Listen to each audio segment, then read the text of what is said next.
अस्सलाम वालेकुम to everyone. कैसे हैं सब? पाइथन में जब भी वेरिएबल और वैल्यू के ऊपर ऑपरेशन को परफॉर्म करना हो या किसी वेरिएबल को कोई वैल्यू असाइन करनी हो, उस वक्त हम असाइनमेंट ऑपरेटर को यूज करते हैं। जी हाँ, आज हम असाइनमेंट ऑपरेटर को डिस्कस करेंगे। असाइनमेंट ऑपरेटर एक स्पेशल सिंबल्स होते हैं जिनको हम arithmetic, logical and bitwise operator के साथ भी यूज कर सकते हैं और ये हर प्रोग्राम के अंदर लाजमी यूज होते हैं। कहीं ना कहीं आपको इसकी जरूरत पड़ती है इनको यूज करने के लिए। तो असाइनमेंट ऑपरेटर और इनका सिंबल को देखें कौन कौन से होते हैं। असाइनमेंट सबसे जो कॉमन असाइनमेंट ऑपरेटर जो हम हर प्रोग्राम के अंदर यूज करते हैं वो इक्वल का साइन है। इक्वल का सिंगल इक्वल का साइन, सिंगल इक्वल का साइन को जब हम उस वक्त यूज करते हैं जब हमने किसी वेरिएबल को कोई वैल्यू असाइन करनी हो। तो उसके बाद इस असाइनमेंट ऑपरेटर को, इक्वल के साइन को हम अर्थमेटिक और बिटवाइज ऑपरेटर के साथ भी यूज करते हैं। अर्थमेटिक ऑपरेटर के साथ हम assignment addition assignment operator, subtraction assignment operator, multiplication assignment operator, division assignment operator, modulus assignment operator, floor division assignment operator, exponential assignment operators. फिर आ जाता है बिट वाइज ऑपरेटर के साथ हम इनको यूज करते हैं। उसके लिए हम bitwise and assignment operator, bitwise or assignment operator, bitwise XOR assignment operator, bitwise right shift assignment operator, bitwise left shift assignment operator. ये असाइनमेंट ऑपरेटर हैं जिनको हम किसी ना किसी वजह से या किसी ना किसी जरूरत की नीड की, अपनी नीड की वजह से इनको ना हम प्रोग्राम के अंदर यूज करते हैं। अब हम देखते हैं कि हम इनको प्रोग्राम के अंदर कैसे इंप्लीमेंट करते हैं और क्या तरीका है इनको इंप्लीमेंट करने का। तो उसके लिए जल्दी से अपना एडिटर को ओपन कर लें। तो आप भी मेरे साथ साथ कोड को प्रैक्टिस करें, कोड की प्रैक्टिस करें ताकि आपको क्लियरली समझ आ जाए कैसे हम इनको असाइनमेंट ऑपरेटर को प्रोग्राम के अंदर यूज करते हैं। और आगे आपको कोई ना, आपका इंटरनेट से कोई कोड डाउनलोड करते हैं या आप कहीं से कोड लेते हो तो आपको क्लियरली पता हो ये असाइनमेंट ऑपरेटर है। चलें, सबसे पहले हम दो वेरिएबल क्रिएट कर लेते हैं। तो मैं पिछले कई प्रो वीडियोस के अंदर आपको प्रैक्टिस कर करके दिखा रहा हूँ और असाइनमेंट ऑपरेटर को ला हमने किसी ने हर ला प्रोग्राम के अंदर किसी ना किसी तरीके से यूज किया हुआ है। यहाँ पर सबसे हम जब वेरिएबल क्रिएट करते हैं ना उसके बाद आप इक्वल का साइन लिखते हैं। अच्छा, पाइथन के अंदर ना एक चीज ये है, यहाँ पे डिक्लेयर वेरिएबल को डिक्लेयर एंड इनिशियलाइज एक ही साथ ही करते हैं। जब भी आपने किसी वेरिएबल को जरूरत होती है ना इनिशियलाइज करना होता है उसी वक्त उसको डिक्लेयर करते हैं। सी प्लस प्लस या सी के अंदर देखें तो वहां पर आप डिक्लेयर वेरिएबल को डिक्लेयर कहीं कर रहे हैं और इनिशियलाइज कहीं और कर रहे हैं। मतलब ये है कि उसको एक दफा आपने डिक्लेयर कर दिया, कंपाइलर को बता दिया कि ये मैंने वेरिएबल को डिक्लेयर कर दिया। उसको जो वैल्यू असाइन करनी है वो आप कहीं और जाके करते हैं, मतलब दो तीन लाइनों के बाद या दो तीन स्टेप के बाद जाके वैल्यू असाइन करते हैं। लेकिन पाइथन के अंदर ऐसे नहीं, पाइथन इंटरप्रेटर यूज करता है। इंटरप्रेटर क्या होता है, लाइन बाय लाइन चलता है, हर लाइन को साथ साथ एग्जीक्यूट करता है। इसलिए जब भी आपने किसी वेरिएबल की जरूरत होती है ना उसी वक्त आपने उसको साथ ही इनिशियलाइज करना होता है। यहाँ पर मैंने वेरिएबल को डिक्लेयर किया उस इक्वल का साइन, ये मैं यहाँ पर असाइनमेंट ऑपरेटर यूज कर रहा हूँ। फिर मैंने इसको 10 असाइन कर दी वैल्यू।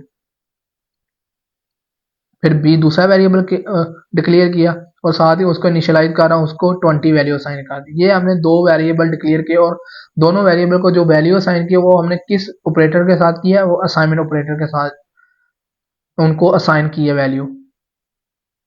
अब हम इनको ना, ये तो हमारा असाइनमेंट ऑपरेटर, पहला असाइनमेंट ऑपरेटर जो हम यूज करते हैं इक्वल का, वो यूज कर लिया। तो अब हम इस असाइनमेंट ऑपरेटर को ना अर्थमेटिक ऑपरेटर, बिटवाइज ऑपरेटर के साथ भी यूज करते हैं। सबसे पहले हम लिखते हैं, मैं यहाँ पे एडिशन असाइनमेंट ऑपरेटर को यूज करता हूँ। इसमें ये होता है इक्वल के लेफ्ट साइड पे जो भी अपने अर्थमेटिक, बिटवाइज या लॉजिकल ऑपरेटर यूज करना है उसको इक्वल के लेफ्ट साइड पे लिखना होता है और उनके दरमियान स्पेस नहीं आनी चाहिए। दोनों को कंबाइन करके लिखना, टू इकट्ठे लिखते हैं बी।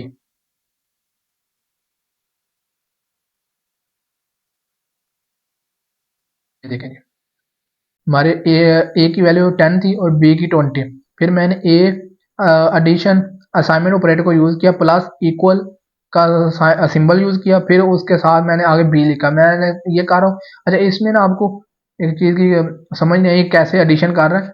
ये एडिशन ऐसे कर रहा है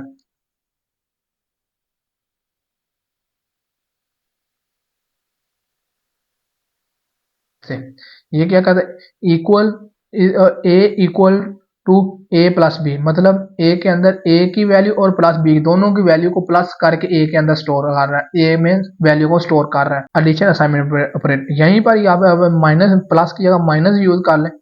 इक्वल का साइन जो साइन है ना ये सेम रहेगा, लेकिन आपने लेफ्ट साइड के ऊपर जो अर्थमेटिक ऑपरेटर है उनको चेंज करना होता है।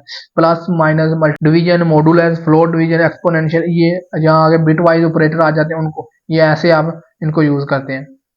इक्वल का साइन सेम रहेगा। यहाँ पे देखें जब हमने a माइनस बी किया तो हमारे पास आउटपुट -10 में आ रही है। यहाँ पे मैं आपको बता ऐसे a में 10 था और b में 20, 10 माइनस 20 किया तो -10 में आ रहा है। इसी तरह आप मल्टीप्लीकेशन का भी यूज कर सकते हैं।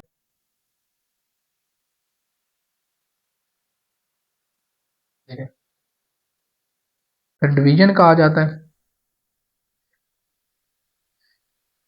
0.5, ये सिंपल डिवीजन है। फ्लोट डिवीजन के लिए आप डबल फॉरवर्ड स्लैश यूज करते हैं, 0 आ जाता है क्योंकि वो पॉइंट वैल्यू अपनी इंटीजर में आउटपुट आती है तो इसलिए 0 आ गया। तो फिर आ जाता है हमारे पास। अब हम बिट वाइज ऑपरेटर्स को देख लेते कैसे यूज करते हैं।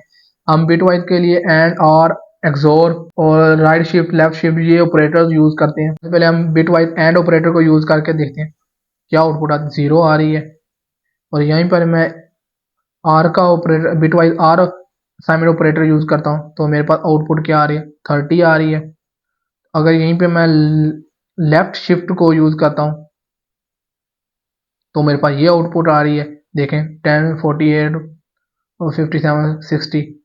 अगर यहीं पे मैं ये लेफ्ट की जगह राइट यूज करता हूँ तो मेरे पास आउटपुट क्या आती है, 0 आ रही है। ये था असाइनमेंट ऑपरेटर। असाइनमेंट ऑपरेटर बहुत अहम होते हैं, ये ना कहीं हमें प्रोग्राम के अंदर जरूरत पड़ती है इनको यूज करने के लिए, इसलिए इनको जहन में रखें और इनकी बार बार प्रैक्टिस करें।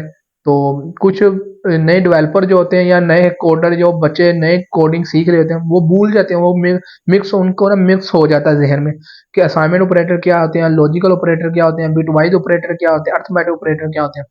इसलिए इनकी बार बार प्रैक्टिस करें। मैं तो ये कहता हूँ कि आप रोजाना की बेसिस के ऊपर ना हर ऑपरेटर को ना 10-10 मिनट दें, और 10 मिनट उनकी प्रैक्टिस करके आपके जहन में एक दफा ये बैठ गए ना तो कभी भी नहीं भूलेंगे अर्थमेटिक कौन सा है, लॉजिकल कौन सा है, बिटवाइज ऑपरेटर। इसलिए इनकी प्रैक्टिस करें। प्रैक्टिस ही एक इंसान को परफेक्ट बनाती है, तो इसलिए प्रैक्टिस इज वेरी इंपॉर्टेंट। उम्मीद है आपको असाइनमेंट ऑपरेटर की समझ आई होगी कि हम इनको कैसे यूज करते हैं, कैसे इंप्लीमेंट करते हैं और क्या मकसद है इनको इंप्लीमेंट करने का, और इंप्लीमेंट करने के बाद हमारे कोड के अंदर क्या चेंजिंग आती है। तो इसी के साथ हमें दें इजाज़त। Thank you, best of luck.